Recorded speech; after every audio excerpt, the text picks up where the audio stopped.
So இந்த படத்த பார்க்கும்போது இந்த மாதிரி நம்ம ஊரில் வந்தால் நம்ம என்ன பண்ணுவோம் சொல்லி நமக்கே தெரியாது. அந்த அளவுக்கு மிரட்டி விட்டாங்க இந்த படத்தை. ஸோ பேர் என்ன பார்த்தீங்கன்னா ட்ரஸ்ட். இந்த படம் பார்த்தீங்கன்னா நெட்ஃப்ளிக்ஸில் அவைலபிளாக இருக்குது. படத்தோட கதை என்னன்னு பார்த்தீங்கன்னா ஒரு ஊர். ஸோ அந்த ஊரில் பார்த்தீங்கன்னா சடனாக பார்த்தீங்கன்னா ஒரு சைக்ளோன் ஃபார்ம் ஆகுது. அந்த சைக்ளோன் மூலிமா என்ன ஆகுது, பயங்கரமான ஒரு சுனாமி மாதிரி வந்து அந்த ஊருக்குள்ளே தண்ணி வந்துடுது.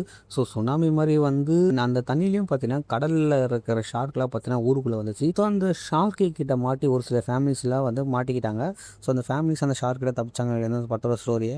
ஸோ இந்த படம் பார்த்தீங்கன்னா தமிழ் டப்பில் அவைலபிள் ஆகுது. நம்ம நெட்ஃப்ளிக்ஸ்லேயே இருக்குது. படம் பார்த்தீங்கன்னா ஸ்டார்டிங்கில் பார்க்கும்போது அப்படியே ட்ராவல் ஆகி போயிடுது. பட் இந்த படம் பார்க்க நமக்கு வந்து அந்த அளவுக்கு விறுவிறுப்பாக கொடுத்தது. இதுவும் பற்றி one of the shark movie நான் சொல்லுவேன். ஸ்டார்டிங்கில் பார்க்கும்போது இந்த படம் ஒன்றும் ஷார்க் படம் மாதிரியே தெரியாது. ஒரு சைக்ளோன் படம் மாதிரி தான் உங்களுக்கு தெரியும். அப்புறம் போக தெரியுது இது ஒரு ஷார்க் படம் நமக்கு. ஸோ இந்த படத்தில் எல்லா சீனும் பார்த்தீங்கன்னா நல்லா எடுத்திருக்காங்க. அந்த பொண்ணு வந்து காருக்குள்ளே மாட்டின்னு காப்பாற்றுங்க சொல்லி கேட்பா. பார்த்தீங்கன்னா அந்த சீனில் நம்ம பார்த்தீங்கன்னா ரொம்பவே இன்ட்ரெஸ்ட்டாக இருந்தது. ஸோ யார் வந்து இந்த பொண்ணை காப்பாற்றுவோம்னு சொல்லி எதிர்பார்த்துனே இருந்தோம். இந்த ஷார்க் அட்டாக்ஸ் பண்ணுற சீன்லாம் பார்த்தீங்கன்னா நார்மலாக இருந்தது. ஸோ ஷார்க்கெல்லாம் அந்தளவுக்கு நம்ம காட்டல இந்த படத்தில்.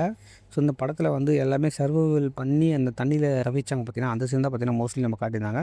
ஷார்க்கு நமக்கு அந்தளவுக்கு காட்டல. ஸோ கிளைமேக்ஸில் தான் நமக்கு ஷார்க்கெல்லாம் காட்டினாங்க. அதுவும் இந்த படம் பார்த்தீங்கன்னா ஒன் டைம் வாட்சபிள் தான் சொல்லுவேன். ஒரு நார்மல் மூவி இது.